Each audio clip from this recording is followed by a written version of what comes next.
Kementerian Desa dalam hal ini BPI itu memastikan kepada semua pihak bahwa kami akan selalu atau pasti kreatif menyelenggarakan segala tugas dengan cepat dan ada kepastian bahwa yang sudah kami kerjakan akan diselesaikan sampai jadi. Nah, kita ketahui bahwa SDG Desa satu karya dari Menteri Desa, PDT dan Transmigrasi yang kemudian menjadi arah kebijakan pembangunan desa, daerah tertinggal dan transmigrasi. Kalau kita lihat nanti Bapak Ibu sekalian bisa melihat bukunya secara e-book baik melalui misalnya Google Book maupun melalui Gramedia Book dan sebagainya.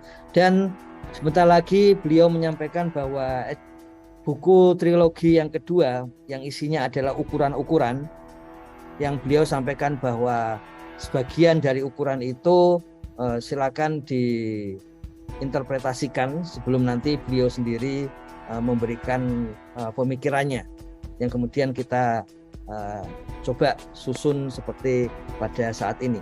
Yang jelas menurut Peraturan Menteri Desa nomor 21 tahun 2020, di situ tahapan pembangunan desa tidak lagi dimulai dari perencanaan, kemudian pelaksanaan dan evaluasi, tapi dimulai dari pendataan.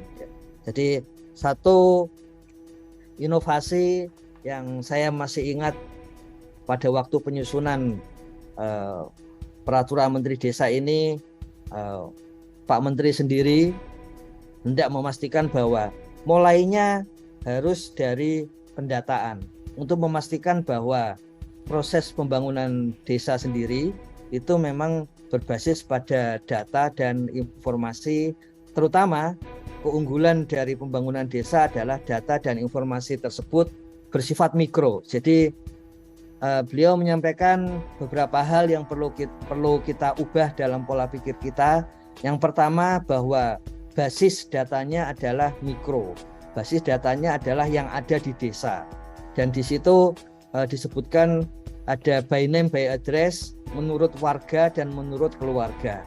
Kemudian yang kedua bahwa itu semuanya berbasis pendekatan partisipatoris.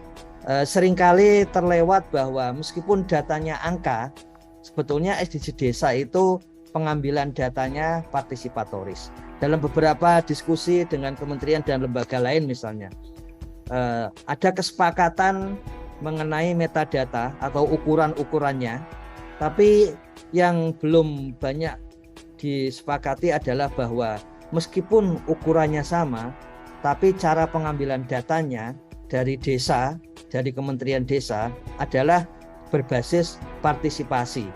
Jadi diambil oleh warga, dikelola oleh warga, dan data realnya, data raw datanya adalah dimiliki oleh warga desa. Jadi ini basis-basis DOM dari, oleh, dan untuk masyarakat desa yang memang menjadi basis partisipatory sensus dari SDG Desa. Jadi perlu diingat itu hal yang kedua. Hal yang ketiga adalah bahwa seluruh datanya adalah milik desa, dan yang bisa mendownload, yang bisa membuka datanya itu hanya admin desa.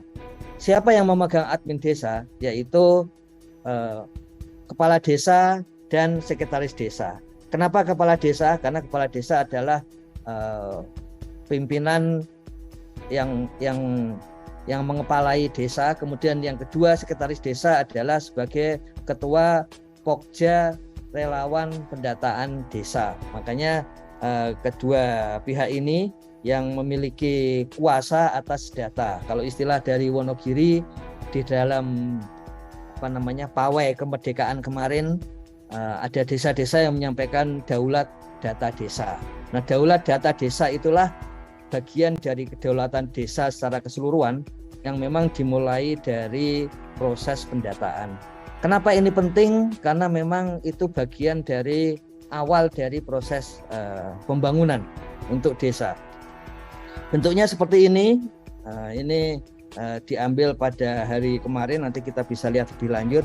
Tapi intinya bahwa pada saat ini 96 juta kuesioner warga, 28,6 juta kuesioner keluarga, 339,4 ribu kuesioner RT dan 27.000 kuesioner desa. Ini yang sudah dikumpulkan oleh desa sendiri. Dan di bagian kiri itu adalah menu-menu yang bisa dibuka oleh admin desa, baik berupa capaian SDG desa, kemudian rekomendasi, kemudian profil desa, kemudian data masing-masing desa, bahkan untuk editing dan untuk download dari data masing-masing desa. Kemudian bagaimana untuk publik di luar admin desa itu bisa membuka seluruh data yang ada di Kementerian Desa melalui SID, singkatan dari Sistem Informasi Desa, sid.kemendesa.go.id. Semua data yang dimiliki Kementerian Desa untuk publik disajikan di sini. Baik itu data rekap, sehingga rekan-rekan dari kabupaten bisa membuka untuk level kabupaten, melihat berapa capaian SDGs desa level kabupaten, bisa dilihat di situ. Berapa BUMDes di kabupaten, berapa yang sudah berbadan hukum dan yang belum, ada di sana juga. Kemudian berapa nilai indeks desa membangun, untuk rekapnya publik bisa melihat di situ. Kemudian untuk aspek detailnya ada di informasi kondisi desa. Kemudian ada beberapa hal yang dalam proses seperti kemiskinan ekstrim. Ini mesin di Kementerian Desa itu melakukan pengolahan 2.500-an desa per hari.